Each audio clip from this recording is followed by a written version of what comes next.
Vamos mergulhar na história da educação lá no Brasil Império.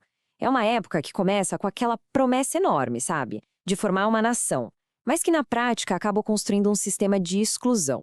A grande pergunta é, como que um ideal tão nobre deu origem a uma realidade tão, mas tão desigual? Pensem comigo. 1822. O Brasil se torna independente.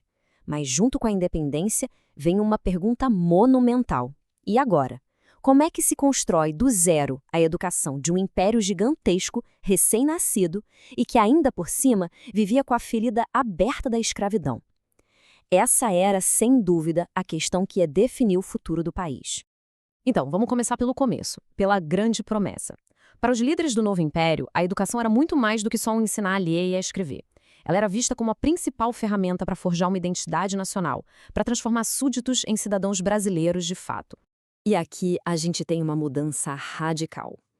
Pela primeira vez na nossa história, a educação vira uma responsabilidade do Estado. Isso era uma ideia super moderna para o século XIX. O plano era bem ambicioso: usar a escola para moldar os brasileiros do futuro, unificando todo mundo sobre uma mesma cultura, os mesmos valores. Mas, né, como colocar uma ideia dessas em prática, num país imenso e com poucos recursos? O Império foi buscar uma solução que no papel parecia perfeita, moderna, eficiente e, o mais importante de tudo, barata. Era um método importado, quase uma fórmula mágica da época. E essa solução tinha nome: Método Lancaster. E por que ele era tão atraente? Bom, pela promessa de educar muita gente com um mínimo de investimento. Pensem só, um único professor conseguiria, em tese, ensinar centenas de alunos. Para o Império Continental, com os cofres meio vazios, isso soava como a solução dos sonhos. O jeito que funcionava era quase industrial. O professor ensinava só um grupinho de elite dos alunos mais avançados, os chamados monitores. E aí, esses monitores pegavam a lição e repassavam para os outros. O foco não era desenvolver o pensamento crítico de jeito nenhum. Era disciplina militar, memorização, obediência. Um sistema projetado para padronizar e não para libertar mentes. Ok, então a gente já tem o ideal e o método. Mas a pergunta fundamental é: para quem era essa educação? De verdade? Exatamente aqui que a promessa de uma nação unida pela escola começa a desmoronar, quando a gente encara a dura realidade social do Brasil daquela época.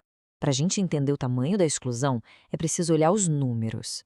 O primeiro censo do Brasil registrou quase 10 milhões de habitantes. E vale lembrar, era um país majoritariamente rural, muito desigual e, o ponto crucial, escravocrata. E essa estrutura social toda ia definir quem teria o direito de sentar numa carteira de escola. E esse gráfico aqui mostra o abismo de um jeito que não deixa dúvidas. De um lado, uma elite branca, pequenininha, com acesso praticamente garantido à escola. Do outro, a imensa maioria da população, pessoas escravizadas, negros libertos, pobres em geral, que era barrada na porta da escola. A educação na prática era um marcador de classe e de raça. E aqui está o ponto-chave da questão. O sistema era público, era mantido pelo Estado, mas o propósito dele não era democratizar. Pelo contrário, ele funcionava como uma ferramenta para reforçar a hierarquia que já existia na sociedade, preparando os filhos da elite para herdarem os postos de comando do país. Simples assim. Agora, vamos cavar um pouco mais fundo. Mesmo dentro daquele grupo minúsculo que tinha acesso à escola, a desigualdade era a regra. E não era algo escondido, não. Era oficial, estava escrito na lei. Os destinos de meninos e meninas eram traçados de forma completamente separada desde o começo.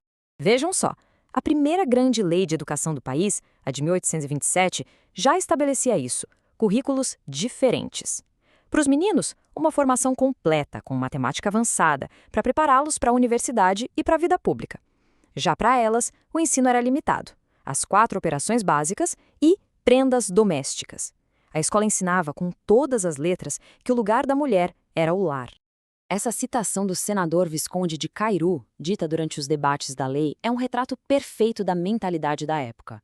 Para a elite política, a educação feminina não era um direito, mas sim uma concessão, um favor. O objetivo era muito claro: dar só o mínimo necessário para ela poder gerenciar o lar sem nenhuma ideia excêntrica que pudesse, por acaso, ameaçar a ordem social. E as barreiras não eram só no currículo, eram físicas também. Esse caso aqui é emblemático. O médico Barata Ribeiro, um cara da elite, tentou matricular as filhas no Colégio Pedra II, que era a escola mais prestigiada do Império. E a matrícula foi negada. O motivo? Desculpas logísticas. Não tinha banheiro feminino, não tinha inspetora para cuidar das meninas. A mensagem era clara. A estrutura toda foi pensada para excluir as mulheres, mesmo as da elite. Pois é, nós vimos a promessa, vimos o método e vimos a realidade, que era super excludente. Então, no final das contas, qual foi o saldo do Império? Que marcas esse sistema educacional deixou na história do Brasil? O legado do Império é uma herança cheia de contradições. Por um lado, foi ele que estabeleceu o princípio fundamental de que a educação é um dever do Estado. Isso é um avanço que não dá para negar. Por outro lado, o sistema criado em cima dessa base foi profundamente elitista e discriminatório. Ele acabou cimentando desigualdades sociais e de gênero, deixando cicatrizes que movimentos futuros como a Escola Nova levariam mais de um século para começar a tratar. E tudo isso nos leva a uma reflexão final, né? Aquela promessa imperial de uma educação para todos, na verdade, ainda é uma obra em andamento no Brasil. A pergunta que fica e que este slide provoca é a seguinte: quanto daquele projeto original, pensado para poucos e feito para reforçar privilégios, ainda ecoa nos desafios que a educação brasileira enfrenta até hoje?